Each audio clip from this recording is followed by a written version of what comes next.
Hello, good morning, everybody, and it's just more than amazing being here to be able to share wonderful insight with great people like you, and just to be able to take you to the next level with insights and things I feel that are very transformational. My name is Rufai Hosseini, public speaker, an internationally sought after change agent and mindset developer, and this is a car series. These are insights that people normally would get when they're in their cars and things like that, and because my car is sort of like a big library for me, and it's helped me a lot. A lot of insights and things like that come from just driving around the city of Lagos and the opportunities I see. Today I'm going to be sharing with you about something really very insightful and exciting, and it is something that will transform your world forever.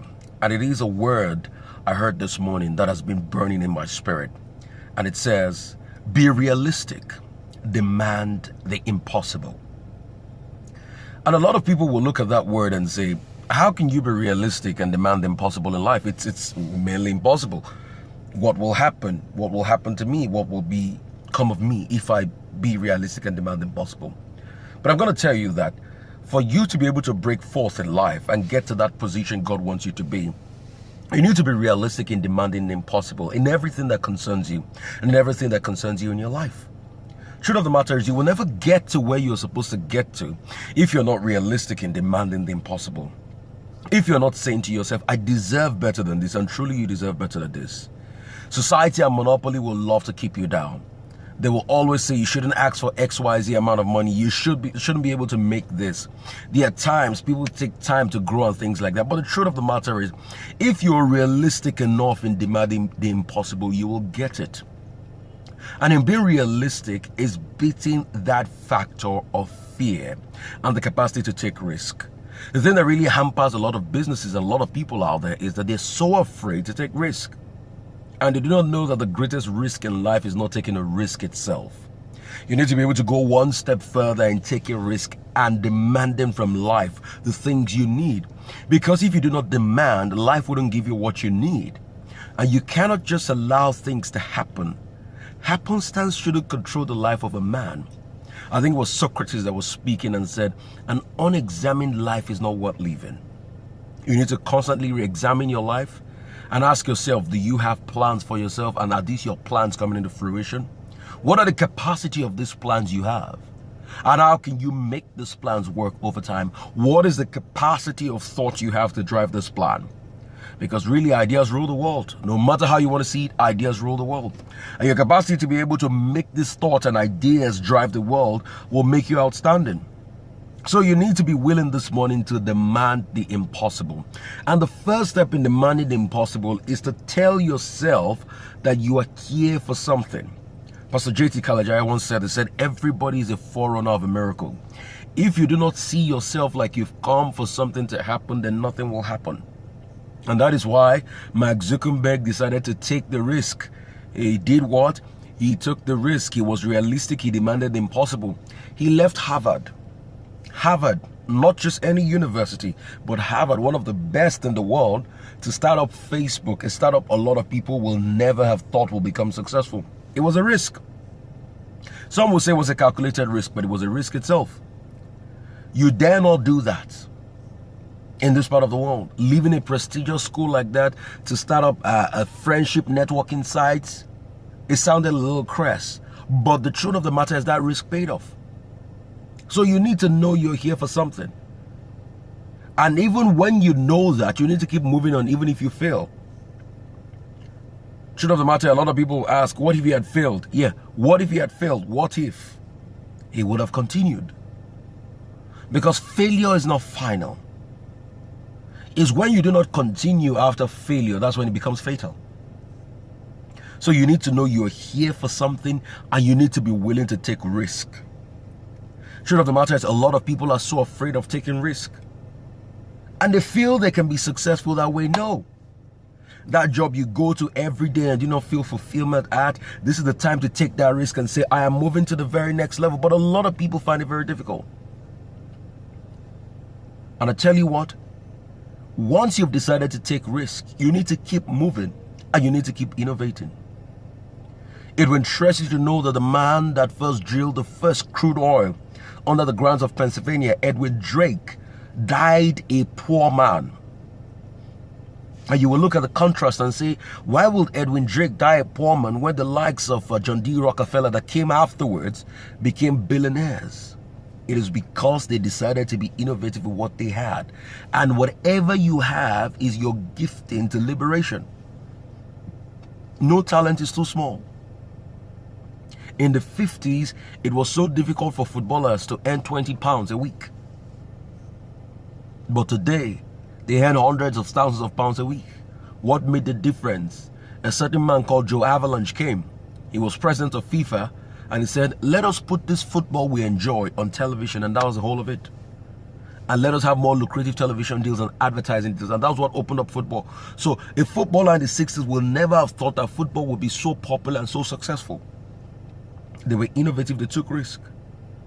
John D. Rockefeller decided to take risk with Standard Oil. Although some people will say he was monopolistic and things like that, he bought all the market, he brought people in, hit their heads against each other. But the truth of the matter is he became successful because he decided to take the risk. An entrepreneur is a man that comes in to take it all. You take the gains, you take the risk, you take the hazard, you take everything. That's who an entrepreneur is. So if you're not ready to take everything, then there's a problem. Be realistic, demand the impossible. And when you are being realistic and you demand the impossible, challenges will come. Challenges will come. Take, for instance, John D. Rockefeller had a big challenge, but let me tell you something. Every challenge that comes your way is your springboard to success. So do not make any crisis go to waste, because any challenge that comes your way is your springboard to success. John D. Rockefeller had this big challenge. A certain journalist started writing about him, Ida Tabo, and it became public news that he was taken on by the Supreme Court. And he was told, you cannot have all of these companies in trust, you have to break them apart. It was said that day that John D. Rockefeller was with a certain priest, and he told the priest, do you have money here? Buy Standard Oil shares, because I've just become a billionaire. So the truth of the matter is, John D. Rockefeller wouldn't have become a billionaire quicker if that lawyer, if that journalist didn't write articles about him and constantly try to undermine him.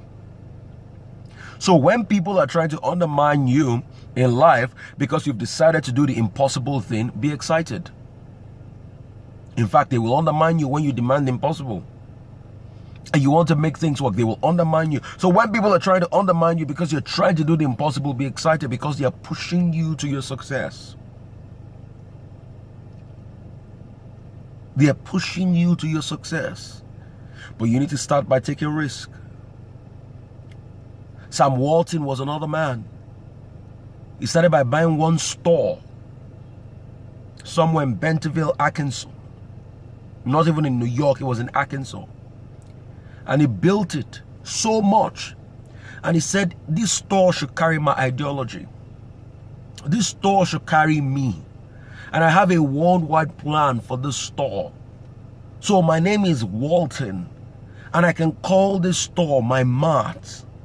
So let me call it Walmart.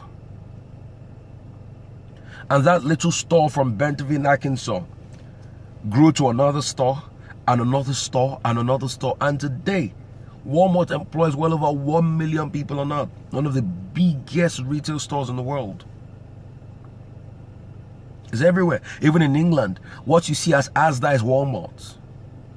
In England. So your capacity to take risk is the first step of being realistic. Your capacity to take risk is the first step of being realistic and demanding the impossible.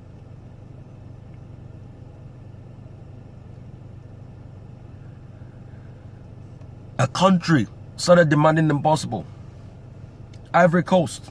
A lot of people say after a war they can't be successful. But after the civil war in Ivory Coast with the president Alassane Ouattara, they demanded the impossible. How possible is it for a country 5 years after a war to grow 6.5% in GDP, and we'll still have that till 2020 based on agricultural products alone? Ivory Coast is doing it. The growth feature, the growth estimate for sub-Saharan Africa this year is 3%. Ivory Coast is going 2 times the growth estimate for sub-Saharan Africa. One of the biggest economies in the world, the most growing economy, China, grew about 6.7%. Ivory Coast grew 6.5%. Ivory Coast is said to be the fastest growing African economy because they were being realistic and they demanded the possible. 5 years ago, when we had the oil boom in Nigeria, Ivory Coast was wallowing in war, was trying to get out of the war because they had a war for a very long time. Afterward, Laurent Gbagbo made peace. After Laurent Gbagbo made peace, they had another elections. Alassane Ouattara won, and there was a fight. So the country was thrown into turmoil again. But this country started demanding the impossible, and they were being realistic. They took risk, and it is paying off. Infrastructural development. Today is a beacon of hope.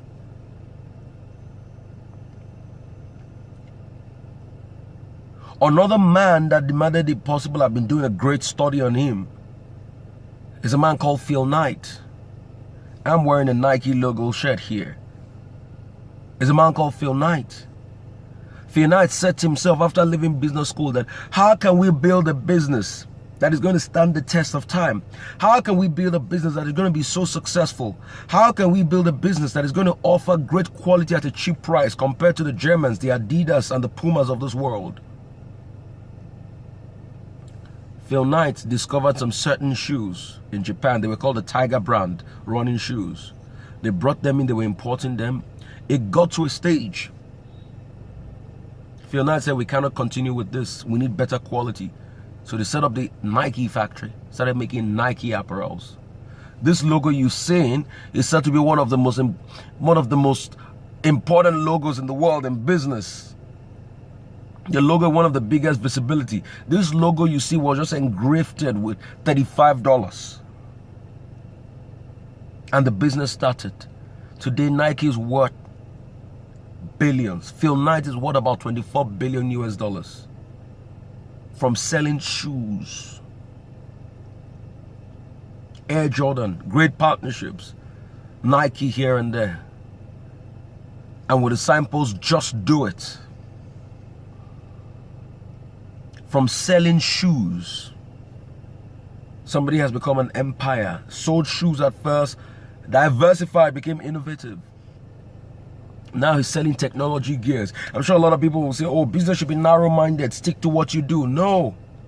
Shoes have become technology gears. This morning as you wake up and as you go out, you need to be realistic by demanding the impossible. It is not unrealistic to demand the impossible. You need to be realistic in demanding the impossible.